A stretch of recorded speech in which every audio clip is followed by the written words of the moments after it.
Second সেন্টেন্সের স্ট্রাকচারটা বোঝাচ্ছি, দেন আমরা এটাকে ইমপ্লিমেন্ট করব। বুঝতে পারছো? চলো তাহলে আমরা কি করতে পারি, একটা সাবজেক্ট দিতে পারি। কি দিতে পারি?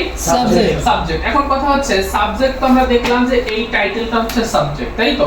এখন বারবার কি সাবজেক্টের জায়গায় এভারেজ কার্বন ডাই অক্সাইড এমিশনটা কি ব্যবহার করব? না স্যার। তাইলে যেটা সাবজেক্ট সেটা সাবজেক্ট কি? যেটা দেওয়া থাকে সাবজেক্ট এইটাই, আচ্ছা মানে এখানে তো এইটাই। তাহলে এই গ্রাফটা লেখার সময় কি বারবার এই একই পেপারটা ব্যবহার করব? না স্যার। কারণ তাহলে অনেক ওয়ার্ড হয়ে যাবে এবং একই কথা রিপিট মনে হবে। তাহলে রিপিট না করে আমরা কি করব? ইচ ব্যবহার করব। আইডি ইচ কি ব্যবহার করব?